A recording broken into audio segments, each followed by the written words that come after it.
Rental পাওয়ার agreement sign করা যত সোজা, ইমপ্লিমেন্ট করা তার চেয়ে আরো অনেক কঠিন, কারণ ওই পর্যায়ে আরো অনেক রকম সমস্যা এবং দুর্নীতি হয়ে আসে।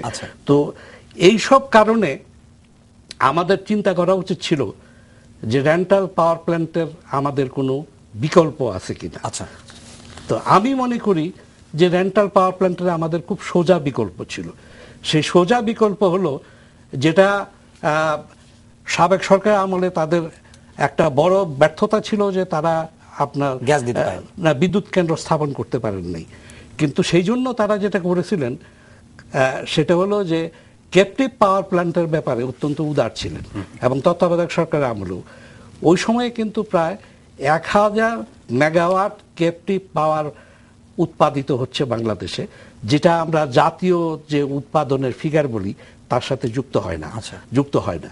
এখন আমাদের যদি এই অবস্থা হয়, তাহলে বিকল্প যেটা হতে পারতো সেটা আমরা প্রাইভেট সেক্টরকে বলতে পারতাম যে তোমরা যদি সরকারের কাছ থেকে বিদ্যুৎ না নিয়ে, গ্যাস সরকারের পক্ষে দেওয়া সম্ভব না, ফার্নেস অয়েল দিয়ে তোমরা যদি পাওয়ার প্ল্যান্ট জেনারেটর করো, ক্যাপটিভ পাওয়ার জেনারেশন করো, তাহলে আমরা সাবসিডি দিব। কারণ এই যে রেন্টাল পাওয়ার প্ল্যান্টে কিনা হচ্ছে 14 টাকা দিয়ে কিনা হলে 3 টাকা দিয়ে বিক্রি হলে 11 টাকা করে পার ইউনিট সাবসিডি দিতে হচ্ছে।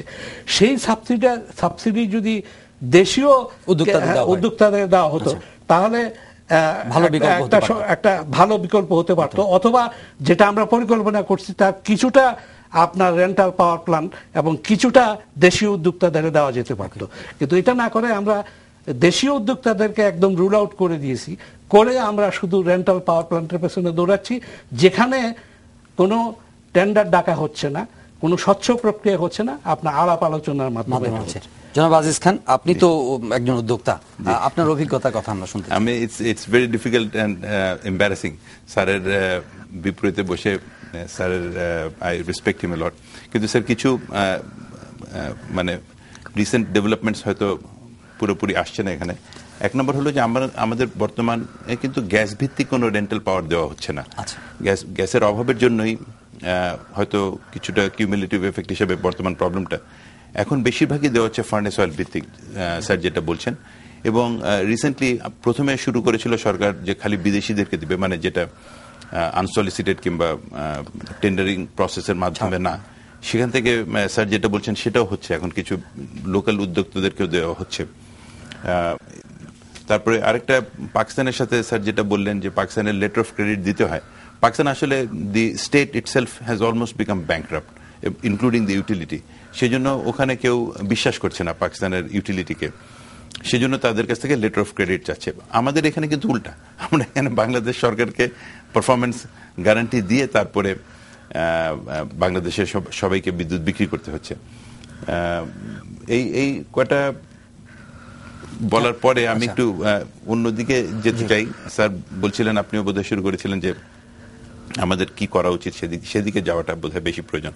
এখন আমাদের যেটা আমি সবচেয়ে ভয় পাচ্ছি যে বাজেটের সময় যেহেতু আসছে, এবং বিদ্যুতের বাজেটের কিংবা এনার্জি সেক্টরে গত বছর বাজেটে ছিল 3500 কোটি টাকার মতন, মাত্র 3500 কোটি টাকা আসলে খুব কম, ক্ষুদ্র অ্যামাউন্ট ফর এনার্জি।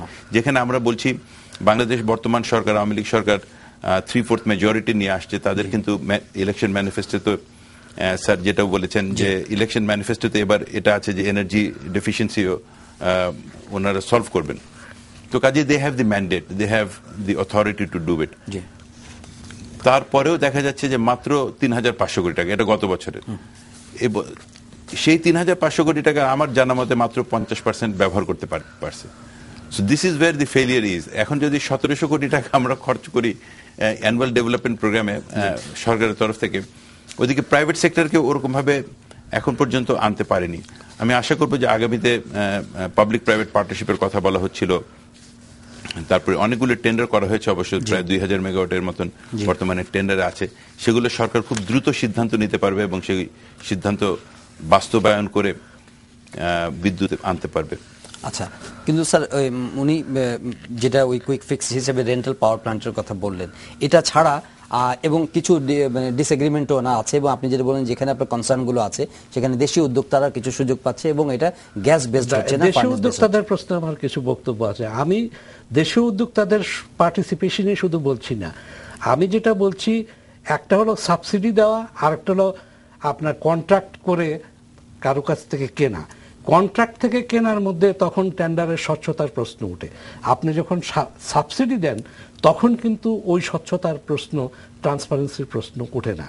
তো কাজেই আর ওই তিনি যা বক্তব্য দিলেন সেটা শুনে আমি অত্যন্ত আনন্দিত হয়েছি, কিন্তু কথা হলো যে এগুলো তো স্বচ্ছভাবে হওয়া উচিত। আমরা তো জানি না কোন চুক্তিতে কার সাথে কি লেখা হচ্ছে না হচ্ছে। কাজেই এবার যদি সরকারের বিঘোষিত নীতিমালা থাকতো সুস্পষ্ট, তাহলে তার ভিত্তিতে করলে পরে তখন আমরা জানতাম যে এর ভিত্তিতে হচ্ছে। তো এখন কার সাথে এবং সব চুক্তিগুলিকে একরকমই হচ্ছে না, কোনো চুক্তির সাথে কোনো চুক্তির তফাৎ হচ্ছে, এগুলি জানি না। তো সেই জন্যই আমার বক্তব্য যে পাকিস্তানে যা ঘটেছে বাংলাদেশে হুবহু তা ঘটবে তা না, পাকিস্তানে যা ঘটেছে তা না ঘটে বাংলাদেশে আরো অন্য জিনিসও ঘটতে পারে।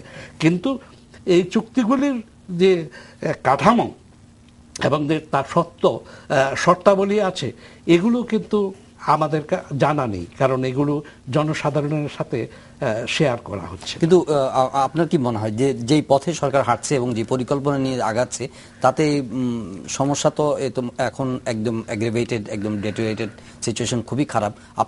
আপনি কতটা আশাবাদী হতে পারছেন যে পরিস্থিতির কিছু উন্নতি হবে এবং নেক্সট ইয়ারে আমরা আবার, মানে একটু পিছন থেকে বলি, আমরা তো এমন একটা পরিস্থিতিতে আজকে আছি যখন নাকি এটা ওই পোরামিন দেওয়ার মতন, মানে তো সেই হিসাবে রেন্টাল পাওয়ারটা নেওয়া হচ্ছে। আমি মনে করি না যে পৃথিবীর কেউ রেন্টাল পাওয়ারের পক্ষে, কারণ এত বেশি দামের বিদ্যুৎ, এত গরিব দেশে এত টাকা সাবসিডি, স্যার যে কথা বলছিলেন সেই সাবসিডি দিয়ে, কিন্তু এখন এক নম্বর প্রবলেম হলো যে গ্যাস নেই, দুই নম্বর হলো যে এখনই বিদ্যুতের প্রয়োজন।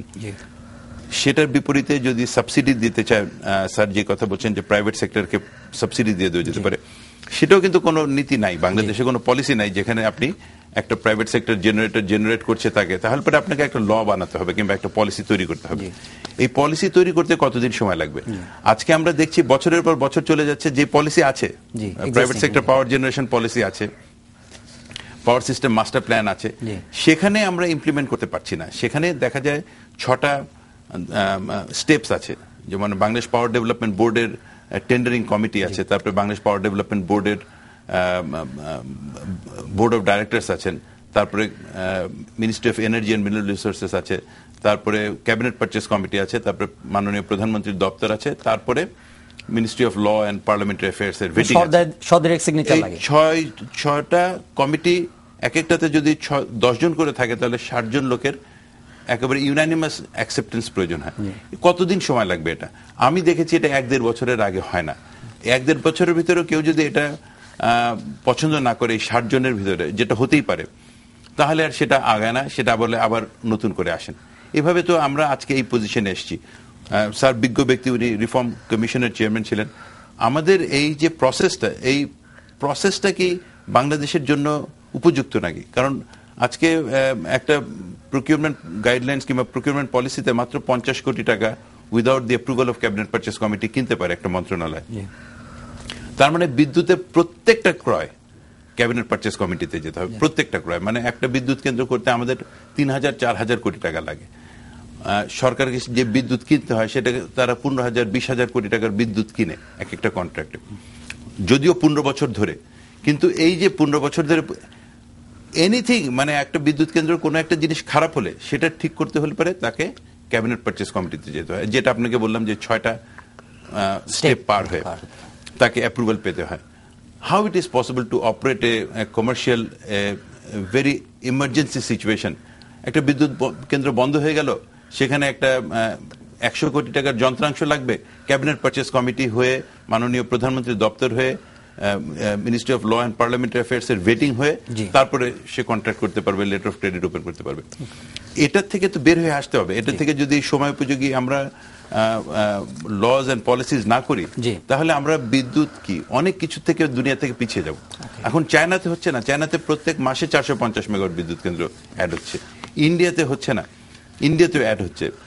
আমি নিজে সরকারি কর্মকর্তা ছিলাম না, স্যারের মতন বিজ্ঞ না, কিন্তু বর্তমানে আমরা যেভাবে ডিসিশন নিচ্ছি বাংলাদেশ সরকারে, সেভাবে যদি ডিসিশন নিতে থাকি দেশ আগাতে পারবে না।